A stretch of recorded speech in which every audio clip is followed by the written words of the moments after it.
Welcome to the Indie KidLit Podcast. Join Marty Dumas and Elena Page on their quest to help children's and middle grade authors find the right audience and sell more books.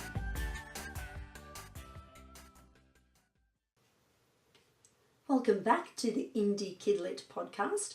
I'm Elena Page, and today I'm running solo.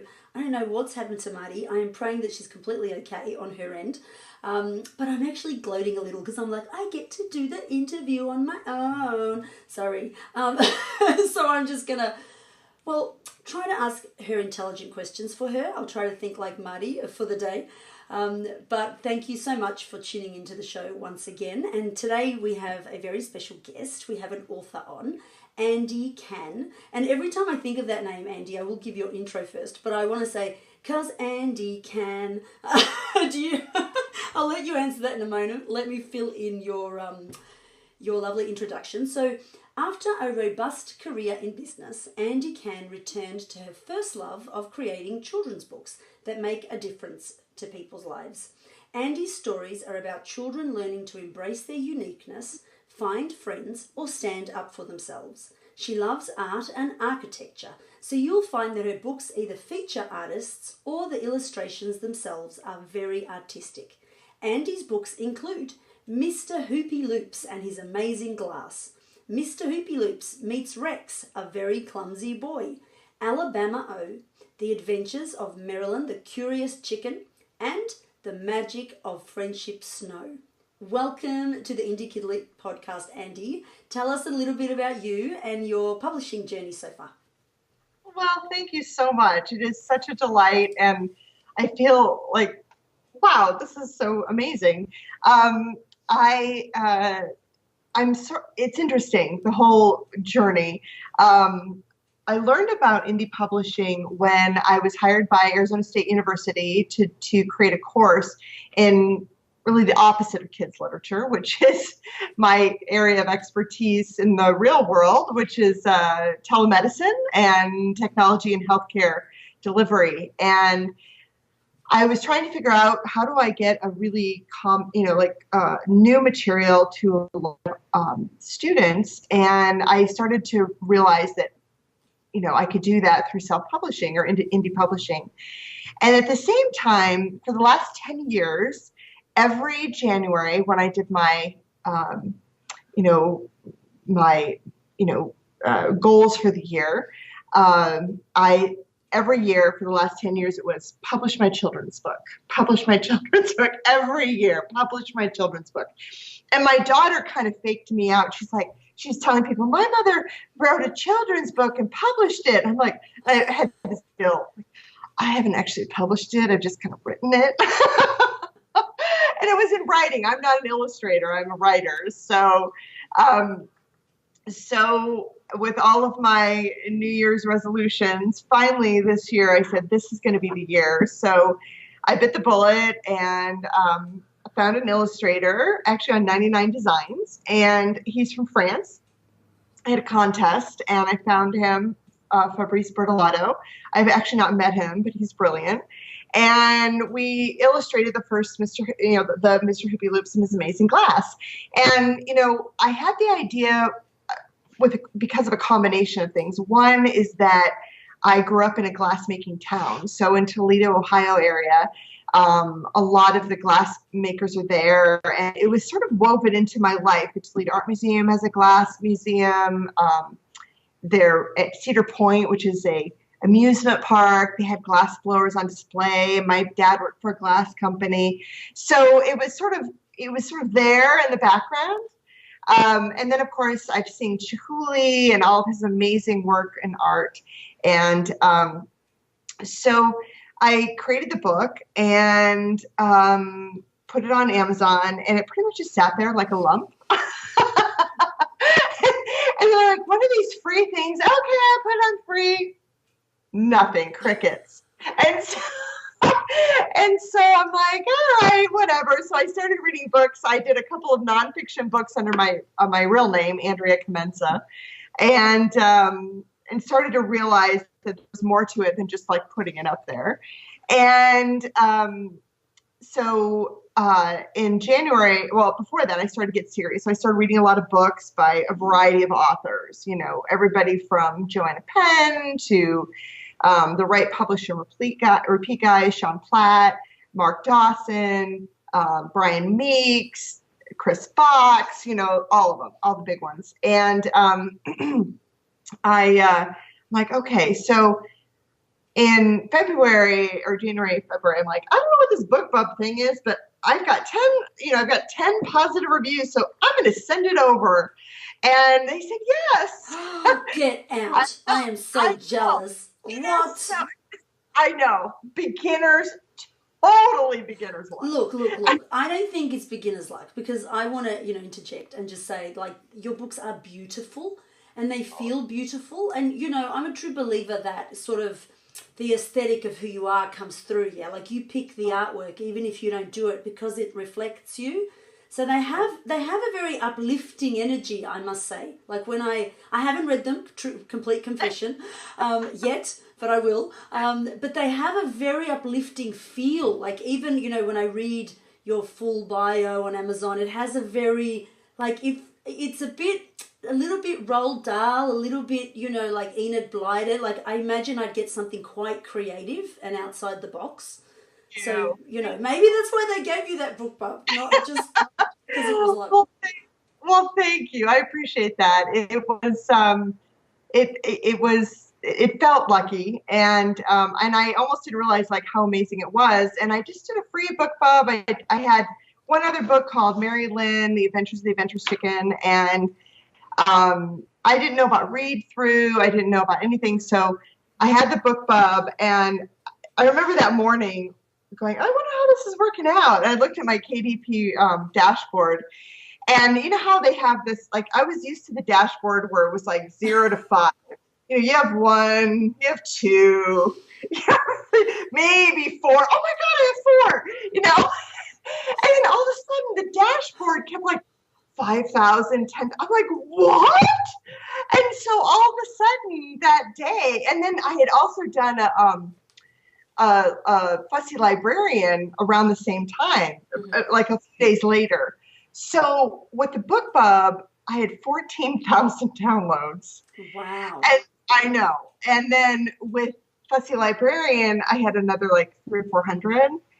And my husband was like, well, I guess you kind of gave that all away. And I'm like, yeah. So, so much for all my illustration costs and all of that. But ultimately, it's proven to be beneficial because I've actually had quite a few page reads. And so I was a Kindle All-Star in February as well, which was really a lovely, acknowledgement. And then there was an award. I won an award for, it's called SPR, Self-Publishing Review, which apparently is one of the, quote, legitimate contests. Because what I've learned in all of this is that, for example, ALLI, the Association of, I don't remember the exact, Alliance of Independent Authors. Yep.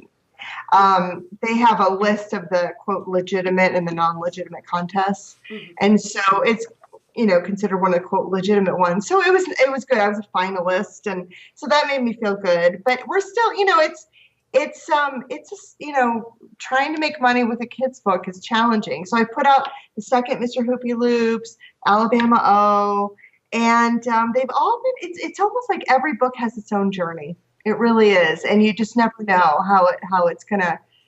Oh, and the other thing that was really fun is that I decided that I was going to send the book to some of the prominent glass museums. So one of the things that was really encouraging is that I sent my books to the museum in Murano, Italy, and they responded and said that they wanted to buy them for their gift shop. So they ordered them through Create Space, which was kind of fun. And so, it's like along the way, there's like these little breadcrumbs of, like little, yay, you're doing good, but it's a journey, it's up and down every day. Yeah, absolutely. So give me a bit of a timeline. So in terms of like today, well, it's 2018, if anybody's listening to this in the future. Okay, so Right. you put the book out when, and then when did you get a book bub, and then where are you today? Sure. Well, I wrote and illustrated the book and released it in July of 2017. I had a 5-day free in October, and there were crickets, so I got nothing. And then in, I don't know if it was December or January, I started to really work on getting reviews. And what I have found is that the key is if you can get at least 10 reviews. And reviews are tough because you're not allowed to have family members do it or close friends, even if they're big fans and they, you're not allowed. So I sent out a lot of free copies to people. And at the time I was using a service called Bookraiser because Amazon was still publishing the email addresses of some of the reviewers. And so Bookraiser went in and gathered a lot of the email addresses, and then I would send an inquiry, and some of those reviewers agreed to review it, which I was really grateful for. Since then, Amazon's changed its policy, which makes it even harder to get reviews, especially if they're not friends or family. So that's sort of the next challenge. But I was really lucky to get that little head start. And so I eventually got up to 10 reviews, and then I submitted it for BookBub and Fussy Librarian. They were both accepted. And that happened I submitted them in January, and and they actually occurred in February of this year, 2018. And, for me, even though I'm a novice in children's literature, I've been an avid reader my whole life. And my sister is actually the head of libraries in Maricopa County in Arizona. And, I've been writing since I was a kid, and, huge fan of Nancy Drew and all the others. I mean, I'm a voracious reader. And I really wasn't sure where I was going to go as an author, if I was going to go in nonfiction or adult, fiction, and what genre, or kids. But the Mr. Hoopy Loops really got me started on the kids, and I do love it. And I am going to expand out into adult fiction just because there's more market there, I think. But the kids' books are I just love them. It's just such an opportunity to make a difference with children and their thinking. And, the U.S. is not in a great place right now in a lot of ways. And so giving children the reason to hope and feel like they're wonderful for who they are, no matter what their unique circumstances are, is, I think, really important for kids to know. Yeah. So. Yeah, that's amazing. And so you've done so much in such a short period of time. Like, really, you haven't even been publishing for a year. And no, not a year. Yeah. That's kind of cool. So you've done really well. The other thing that really impresses me is that Mr. Hoopy Loops and His Amazing Glass, essentially was a standalone book when you went out and started to promote it. Like, do you find, like, because I know your page reads have gone up, but now have you put it back to full price, or what do you do with the pricing of it, especially now that there's another book in the series? Yeah. Well, I went back to full price, and actually after a while at $2.99, I went up to $3.99, which it's held steady. I briefly went up to $4.99, and sales dropped off, so I dropped back down to $3.99. Amazon ads have helped a lot. Yeah. So that's been really beneficial. I've not yet cracked Facebook ads. Mm-hmm. I've been surprised because I thought when the second Hoopy Loops would come out that there would be people that would just grab it naturally, and that has not happened. Mm-hmm. So it's only been out for a few weeks, and I didn't do a big splash. I just wanted to sort of put it out there and kind of see, because I still feel like I'm in. So, this is, as an adult, and the reason why I say that is I had a bunch of little businesses when I was a kid, but this is probably my sixth business as a grown up. And I mean, I've sort of bounced back, to corporate America, and then own my own business, and back to corporate, and back. So this is my sixth business as a, as someone post, college, or whatever other people in the world call it. secondary education. And so one thing I've learned in my previous roles as a business owner is that it's a combination of doing what you want to do and also finding out what the market wants. So by putting out some nonfiction, and then, I mean, there was this one book it's called The Power of Alignment, and it's a parable, and it's all about people trying to find their right path. And I was like doubling down on it. Like that was going to be my future. It was going to be, it was the next, Spencer Johnson, Patrick Lencioni, Ken Blanchard. Yeah, crickets again. Like I have 4 reviews. It's a great. It's a good book, but I just didn't get the traction. And so as I've sort of gone into the market, one thing that I've learned is that you have to kind of see what the market, tells you also. And because I've been in business, I'm also a big fan of analytics. So I bought, I've invested in the business. I bought KD Spy. I bought KDP Rocket. I'm test driving reader links right now. But looking at the analytics, like what's selling at what level, what's working. I mean, I know that there are writers that are sort of outraged if you talk about it as business, but I'll be really honest, is that I love to write, and I've been writing. I have, bins and bins and bins of writing that I've done since I was a kid. And I've always wanted to monetize it, but there was a part of me, and there's still parts of it that are so private that I would never do that. But I love books so much that when I got to the point where I'm like, you know what, I'm really, really tired of corporate America, and I really need to find a new way to make a living and do things that are aligned with my value system, et cetera. I found this to be a really good option. And I'm still, I'm not nearly where I was in corporate, not even close. And I'm a professor at Arizona State University, so that helps, take the edge off on the financial front a little bit. But that said, I'm really lucky because I do have some flexibility to really work. And because of having been an entrepreneur, every day I treat this as a job. So I get ready in the morning, I eat breakfast, I sit at my desk, and I work for 8 to 10 hours every day. And it doesn't matter if I may be writing, I may be educating myself, or I may be marketing, but every day, and if I'm not teaching, which I teach intermittently. So like right now I'm in a non-teaching period. So every single day I show up, and because my kids are grown, they're both in college, I have the flexibility to do that.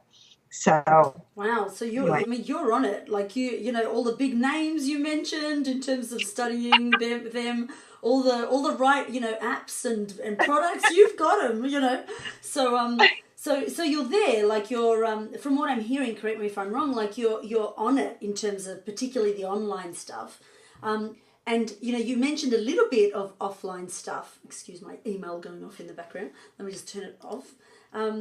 So with the offline stuff, like getting your book into the glass, was it a museum or a shop? Museum. It was a gift shop. The gift shop in the museum, right? Which is like brilliant. Are you going to look for more deals like that, or maybe like put schools as part of your strategy, particularly given that your books have such a a really strong message-driven books? They're not just completely fantasy. They have no book is just completely no reason. Everything has a message, but yours is really stands out. Well, thank you. And thank you. I appreciate that. And what I have included at the back of every book, because one of the things, and I haven't mentioned this in my bio, I probably should, is that when my kids were little, one of the things I can't explain, I can't comment on how it is in other parts of the world, but in the U.S., our education system has really, they've pretty much gutted the arts education. And so you get very little music, very little arts, which is really tragic. So there's the educational area, school system, basically, where my kids were, they had this thing called Art Masterpiece. So parents would come in and they would pick an artist, and some of these were already done, and they would go in and lecture the kids about, Basquiat, and then they would, have a art or craft project about Basquiat, and it was really fun. It was, and I was, I'm sort of this weird like right brain, left brain combination. So I was selling technology for IBM, but then I'm like teaching art masterpiece, Anyway, so what I did at the back of every book is I included a list of the famous artists in that realm. So Mr. Hoopy Loops in Amazing Glass has not only a history of how you make glass, but it also has famous glass artists. And then Alabama O has a list of famous African-American artists. And then Mr. Hoopy Loops and Rex Meets Rex has a list of child prodigies around the world, child artist prodigies. So the idea is hopefully that teachers will eventually get it and can create lesson plans. And I eventually may give that away, although I'm not a teacher. But my hope is to get it into schools. But I do need to print it in hardback. And so that's one of the limitations right now is that I'm exclusive to Amazon and CreateSpace doesn't do hardbacks. So if I go to Ingram, I'd have to not be exclusive and then go to Ingram and then get a hardback that way. No. Oh, here we go. I get to teach the guests something. There you go. I hope you're watching this, Marty. See, I do teach stuff. Do you love that? I was doing it. So you're only exclusive on your ebook. Oh, you're not okay. exclusive on anything else. Oh, so, I didn't realize. Yeah, and that's really important to know. It's really just the ebook. So in terms of your paperback, you are not exclusive to CreateSpace in any way, shape, or form. That's good to know. Yeah, you can go on. My strategy is I will upload to CreateSpace, Ingram in paperback, and Ingram in hardback now with every book that I do.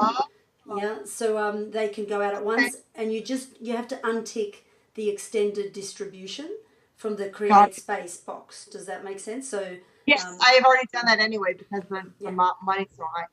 Oh, that's good to know. Now let me ask you this, because all my books are an 8.5 by 8.5. Mm-hmm. Is that a good size for hardback? I wonder if that's a good size. I don't think it's a problem. Like I've never. Okay. My books aren't that size, but I think they do any book in hardback because they're still print on demand, even the hardbacks. Okay, that's good to know. It is good to have them. And also the other thing that Darcy let me know of, who we've interviewed several times, which is a really good tip, is to make sure you put that 55% discount on your hardback books because schools and libraries aren't so price sensitive. But often the distributors will want their 55%. So even though it does make the price seem quite high, it's still, and it's true. Like I've noticed, I get, I won't say quite a few because Marty will be like, how many is quite a few, Eleanor?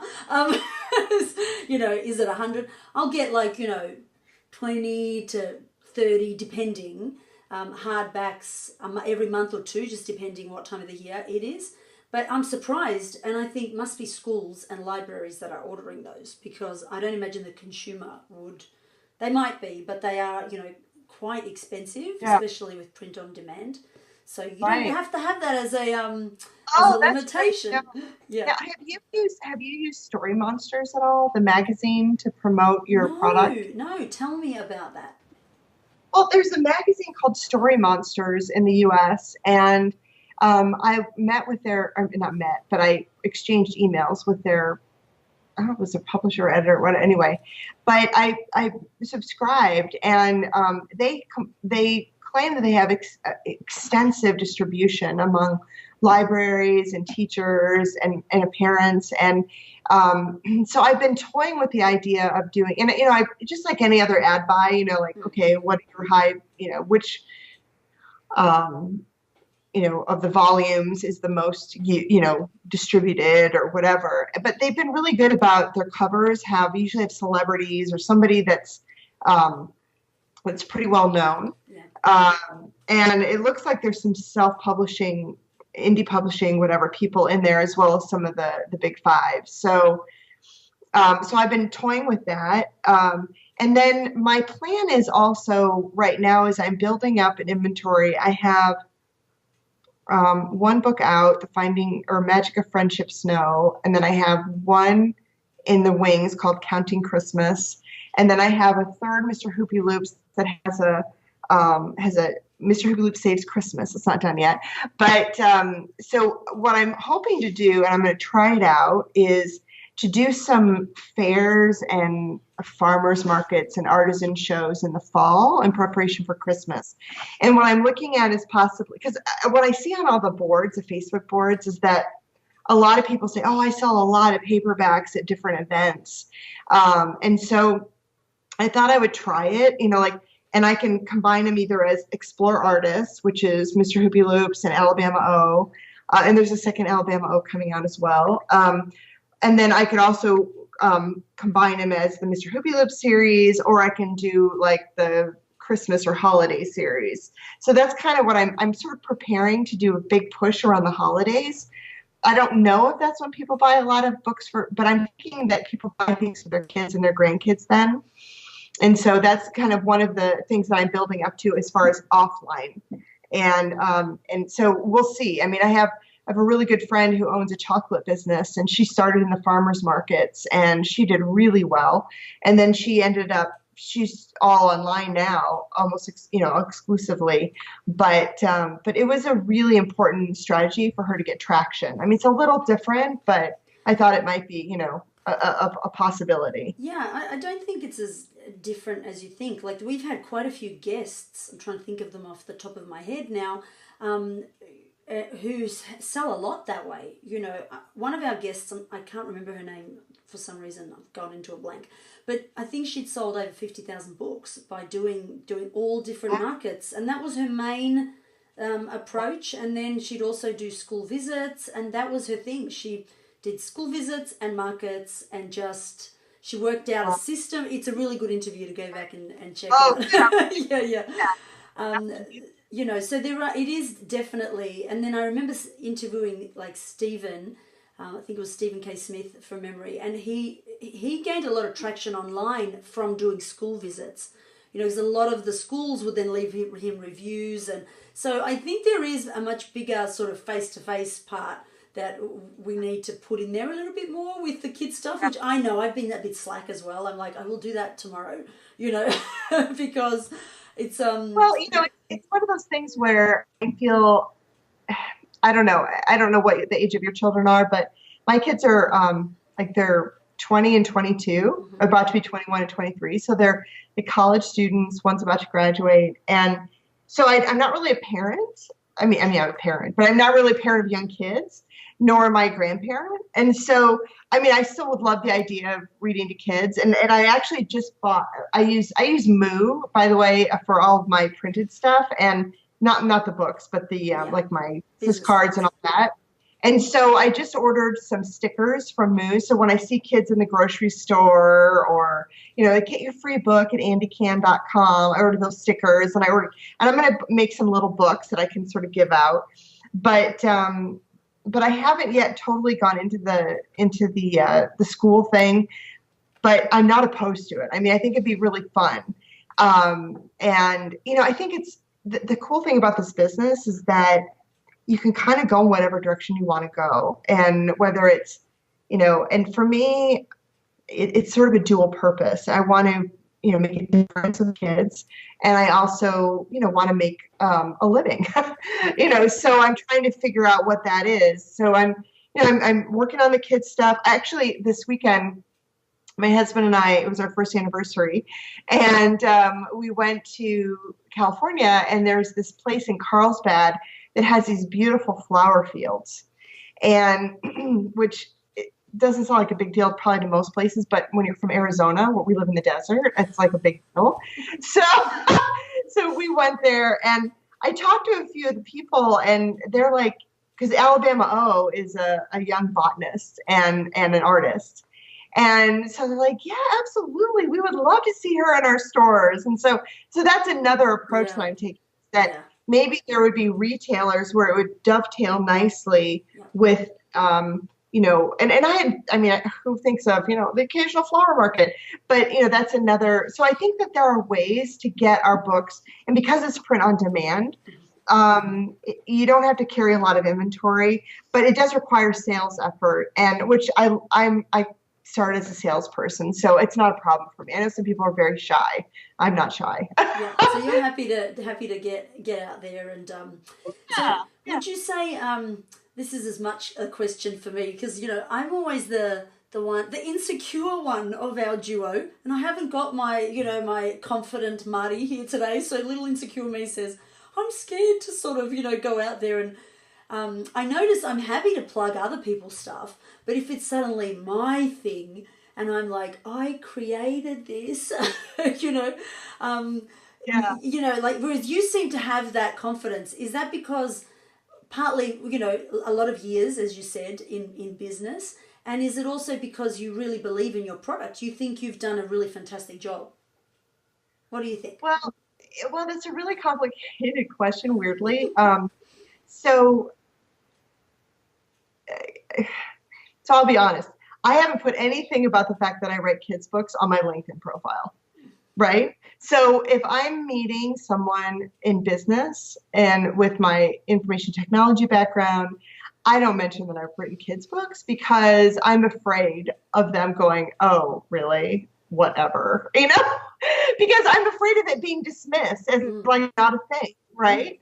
And I worked so many years with my education and everything of being, you know, credible, you know, and as a woman and in a field that's more male dominated, you know, I've been very careful about presenting, you know, myself as, you know, this is who I am, and, you know, I'm all business and blah, blah, blah, right? So I look really confident right now because he's got areas where there's none of that, right? So if I go talk to the flower market, like, oh yeah, it's all good, because they reject me, like, oh well, I still have this thing over here, right? Right? So, but so I think it's about compartmentalizing, and it's also, but one thing I learned, I had a really in 2008 when the recession hit, 2008 through 2011, 13, whatever, in that time frame, I had some pretty rough things happen.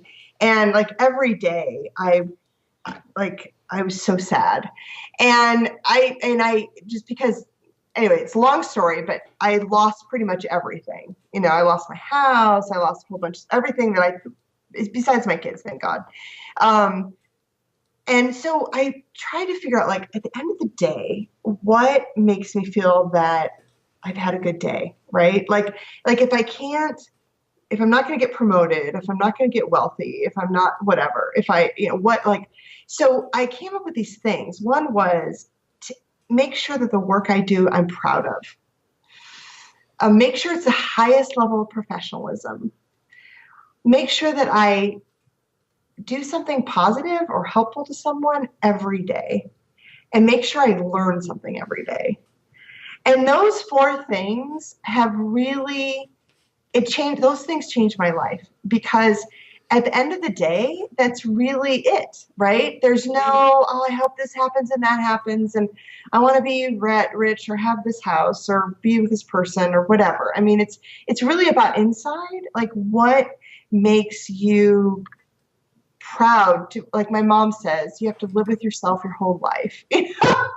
And so the work that I do, I'm always proud of. And sometimes it costs a little more, but I'd rather, but not I don't always use professional illustrators. So like the magic of friendship snow. So here's a funny story. I was searching on iStock Photo, and I came across these beautiful painterly illustrations. I mean, they were gorgeous. And I was like, oh my gosh, how much, you know? So I contacted the artist, and he's like, yeah, I'm too busy. I think he's from Indonesia or someplace, and he was like, "Whatever, like I'm too busy. I don't speak great English. I have no time for you." So I was like, "All right, fair enough, whatever." So, but I looked at all of his, or her. I actually don't even know if it's a man or a woman. But I looked at all their work, and it was so breathtaking. And there was so much of it that I actually created a board, and I saw a photo of his 46, whatever. I looked at all of them, and I'm like, I can create a story out of the things that are already published here. Huh. So that's what I did. And so it's all the same artist. I did have a second artist create the cover for me, which, I did a temporary one on Cover Creator, but now I have somebody do it. And I create a whole story around a little girl who was lonely and who met a snowman who was made of friendship snow, and he taught her how to be a friend. And and it's really fun story, but I didn't actually hire an illustrator. I just used stock photos, and which, when people hear stock photos, they think, oh, like lame, right? But these are gorgeous. Gorgeous. So there's ways to do this work that doesn't require spending a lot of money on illustrators. I have another one coming out in next year. I've already worked on, called Counting Christmas, because there's some issue. There's not enough basic concepts books. I shouldn't say this probably out loud to all the indie lit people, but anyway, there's not a lot of counting basic concepts in Amazon. So I thought, wouldn't it be fun to do a story with these different images, and you teach a child, this is one Santa, 2 reindeer, 3 snowmen. And I found some iStack photos that, create this whole really kind of lovely little, and it looks cohesive and pulled together. And so there's ways to do this without having to spend a lot of money, and to have, anyway, I'm sort of wandering all over the place. That's incredible. No, that's a great tip. That's a fantastic tip, because like you said, and you still feel really proud of that at the end of the day. And from what I'm hearing, it's meeting a market need. So you're saying, hey, here's this product which was not that expensive to make, but better still, there's a niche here. There's a spot here that I'm filling. But going back a moment, I love those 4 things that you said. It was like, oh my God, I'm so glad you said that to me, because especially in KidLit, where it feels like it's still a little traditionally published, skewed, I think we still get a lot of judgment compared to maybe, in genre fiction, where they're like, well, suck it up, traditionally published people, we're making millions. We can't quite say that yet, But yeah, to remind ourselves as writers and authors and creators that, tell me them again, one more time, the 4 things. So one is to make a difference every day. 2 is to do my very, very best work. 3 is to learn something every day. And I think I'm not doing it in the same order. And the 4th is to make sure that it's and this is sort of the same as doing my best work, but to make sure it's the highest level of professionalism. Yeah. And I usually add another one, which is have integrity. Yeah. Like having integrity every day, like you don't lie, you don't cheat, any of those things. And I've sold software, and and I think, I've had friends say I have a ridiculous moral compass, but I think that in any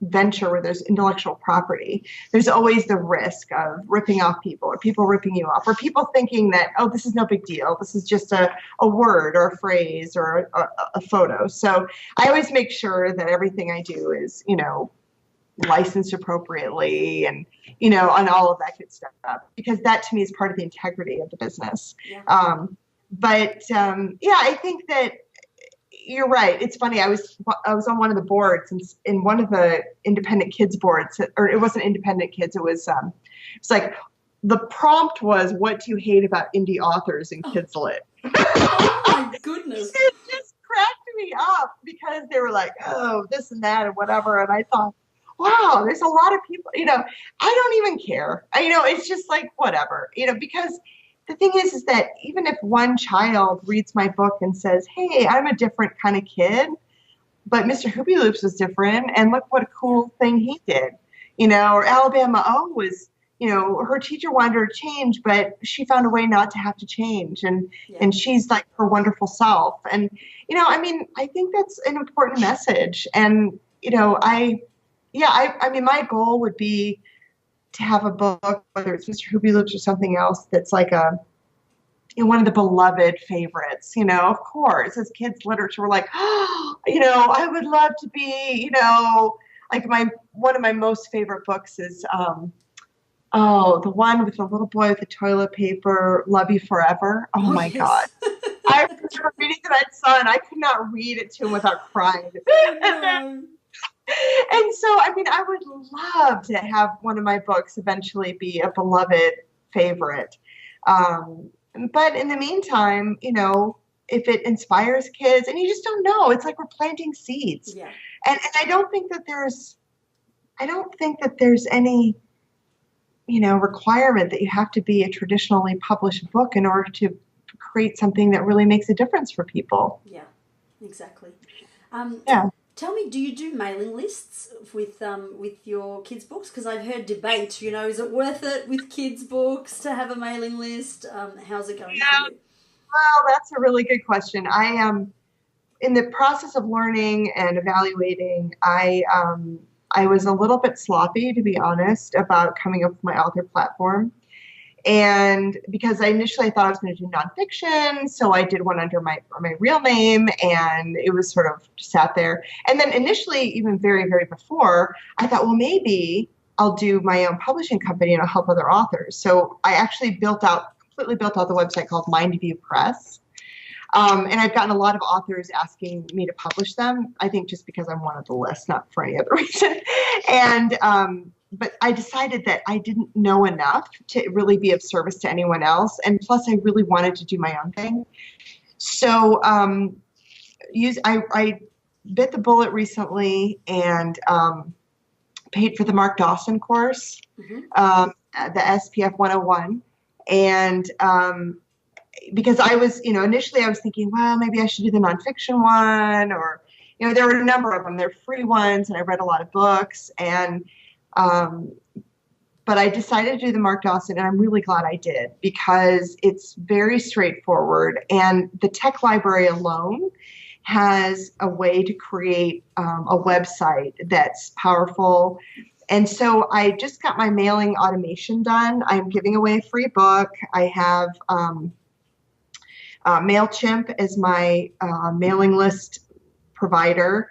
I use MailMunch for the pop-ups and the embedded profiles. I use WordPress, the Genesis platform with the Infinity Pro theme on WordPress, sponsored by Bluehost. And so I have the Book Raiser people, which probably I should figure out, on my list, but I need to do more. And so actually this week and in the next couple of weeks, I just got my author website built for the kids' books. Because that was the other thing. It's like, well, do I do one for my kids' books, one for my adult books, and one for my nonfiction books? Well, that's 3 websites. That's ridiculous. Or do I do it all through Mindview? Or, how do I do this? And so actually Mark Dawson himself responded and said, you need to do separate ones. And so I did. So I just finished the Andi Cann site, www.andicann.com. And then, and it's actually kind of fun because I'm learning everything on that. And I already have product. And then I used a plugin called Booktable. Nick Stevenson talks about it. And because before that, I was sort of just trying to plop things in, but Booktable actually was a really great way to organize the books. And if you click on the book, then it gives you more information, it's pretty robust. So the very long answer that I just gave you, about lists. I don't have one yet, but I'm working on it. Yeah. But there's a lot of, as you know, just listening to you, and I imagine some people might get overwhelmed if they're newish authors. Like all of it's language that I'm going to say us pros, because we listen to all the podcasts and we're on it. We're on it. But it's still a lot of things, isn't it, to actually put into place? It's a lot of things. And I have to tell you that when I started reading about this, like back in June, I was like, what? And, I read some older books that had not the right information. And like there were a bunch of websites, like 20B to 50K is an awesome website. Mm-hmm. I had no idea about it, and so you're kind of like picking up these little breadcrumbs along the way. Yeah. And I would imagine if you were a writer, and especially if you didn't have a business background, or if you weren't super web savvy, that this would be overwhelming. Yeah. But to those people, what I would say is the number one thing is putting together a good product. If you can put together a good product and then know what you don't know. So if you're like, hey, I don't know this marketing stuff, then decide I'm going to learn it or I'm going to outsource it. There's nothing wrong with outsourcing it. There's more and more hybrid publishers that are sharing. I mean, I'm not talking about vanity, where you're like ripped off. I'm talking about hybrid publishers that'll say, hey, we'll guide you through this and we will share, the costs, and we'll share the upside and the downside with you. And I don't have any to recommend in particular, but I think that's not a bad option for people. I think you really have to go at it as, what do I want to do? What's the most important part of this in my journey? And what's my budget? And what are my goals? So I think that it's you have to kind of come to terms with the concept of those, because, like I said, it hasn't been that long for me. It's only been 9 months, but I have the benefit of having owned a marketing company and having had, I'm pretty tech savvy and all of those things. But there are a lot of people that have wonderful, wonderful things that need, that should be seen and heard, wonderful stories and ideas and illustrators. And so I would encourage them. Yeah, definitely. So is your plan to, continue producing at such a prolific rate, or are you, as you said, going to nurture the ones you already have and then go off and write some adult stuff? What's in the plans for you? Well, my plan is I want to put out, I want to have 12 books by the end of the year, 12 kids books by the end of the year. Wow, that's amazing. That's my goal. And I have 2 on the boards. One on the boards, Accounting Christmas, and I have 1 in production and another one written. So, and then I have several others. I'm toying with a middle grade. I have a really cool idea of a little boy named Jefferson John Roosevelt, Scout, who's a nature detective. So I'm very excited about him, and I'm going to probably do some writing there. But one of the things also is that I'm a very fast writer.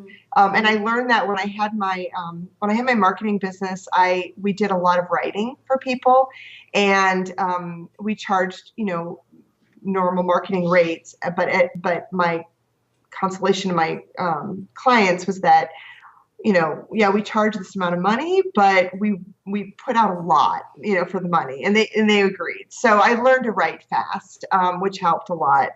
And also to edit. So that also helps.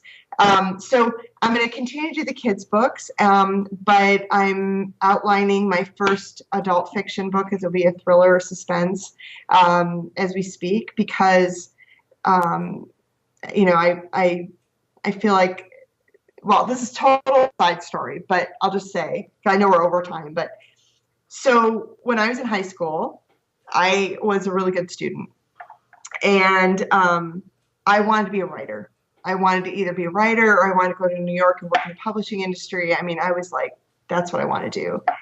And I was asking my different teachers, like, I told them this plan. I'm my English teacher, my science teacher, my other English teacher, my other science teacher. And they all said the same thing. They said, you just don't have the talent. They said, you are a business person or a scientist. You are not a creative. You're not a writer. Oh my goodness. So give it up. That's crazy. Really? Yeah. Yep. All 4 of them. And then even though I went to this really high-end on scholarship, private liberal arts school, my parents were not well off, but I got scholarships. I had a teacher there saying, you obviously are public school educated because you don't know how to write. So like those things, it was like, oh my God, my dreams, forget about it, right? Like never. I'm never going to, that's like, whatever, like dream dead. Yeah. And so I kept writing and writing and writing. And they did say this, the high school said, maybe you could write a business book or a science book, maybe. Because that we can see you doing that. And so, for me, like embarking on writing first the kids' books, it's like my baby steps into it. And then now writing a fiction, it's almost like I have to do it just to like prove them wrong. Yeah. And I think that's what a lot of us have been told for different reasons by different people, like you can't do it because X or Y or whatever. And I really find that in life, one of the most important things to conquer is fear, and just to put yourself out there. And okay, so what if you fail? So, try again, do it differently. And, it's scary, but I take people through this exercise of, well, what if? Like, what if you fail? What is that? What happens then? And then what happens then? And what happens then? And what happens then? Yeah. And, and pretty soon you've gone from I can't write to I'm going to be a homeless person on the streets. Yeah. It's just true, right? It's just like silliness in our heads. It is very silly, isn't it? Like, and I because I'm an external processor, all the silliness comes out of my mouth, like all of it, right? And people are like, wow, you're like really insecure. And I'm like, yeah, so is everybody else. I think I just say it a lot more than everybody else does. Exactly. But it's wonderful to know that you've not listened to all that horrid advice, or at least you're going to turn around and say, check this out. Yeah. I actually did it. Yeah. It's still a little haunty on my on my shoulder. Right. I think that's part of it. Yeah. Well, and I was listening to Nick Stevenson and Joe, I think Nemes. I'm going to get his last name wrong. Anyway, he did this whole intro to story engines, which I did not sign up for, but the 2-hour podcast, totally worth it, because they give you a way to like outline because I've looked at all these different outlining for adult fiction, for example. I've looked at John Truby and the creative artist people and a whole bunch of others. And the way that I think Joe Nasir, I want to say, the way that they laid it out was just really logical. And so for me, if I move things over to my left brain, like I know that I'm good there. And so then I need to move it back over to the right brain and get the creative going. So it's free. And so that's another thing there's so much free out there. That's the part that's amazing. There is. People are so generous with their knowledge and their expertise and connecting people to the right experts. And even though, people are selling courses and things, they still do a lot of content for free, and you can do a lot for free, even if you don't have the budget to pay for things. There's so much you can do on a very, very low budget. Yeah, there is, and that's great piece of advice to finish on. And I'm going to have to re-listen to your amazing interview and put all the links to all those fantastic products, courses, things that you recommended. We don't get any affiliate links, just so you know. We're just lovely, generous people. But great resources that you have highlighted time and time again, with the underlying message for me today of it doesn't have to be expensive. It can still be brilliant, and believe in yourself, and just remind yourself you're doing great stuff that's changing the world every day. Absolutely. Yeah. If there's one person, even if there's one child or one teacher or one parent that you reach, I think one of my favorite moments is when I read the reviews of, oh, my kids all week long have talked about Mr. Hoopy Loops. And it's like, oh my gosh. Yeah, isn't that gorgeous? That's amazing. In the life of a child. Just, I mean, not my own children, but, that's just kind of wonderful. Yeah, I'm still shocked by someone who, as I said, like, is so creative that you were told you're not creative. I just find that hilarious. So good luck with that first adult novel and the middle grade series. If you end up, starting it, I'm sure you'll be fantastic with every new project you grow. Thank you so much for sharing your knowledge on the podcast today. Thank you for having me as your only interviewer. It was a lovely privilege. Marty will be back for the next show, I'm sure. In fact, I did see a little message cling onto the screen that I think she had a giant power outage. So, whoops.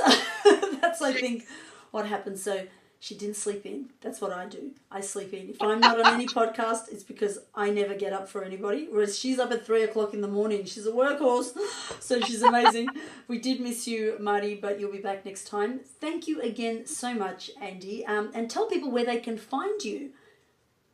You can find me on www.andicann.com or follow me on Amazon as Andi Cann. Either one is good. And also on Facebook. I'm also on Facebook. I have a Andi Cann children's author page on Facebook as well. Wonderful. And I'll have all those links in the show notes. Thank you again so much. You can find our show notes, watch it on YouTube or listen to it on your podcast audio at www.indiekidlitpodcast.com, and I'll see you for the next show.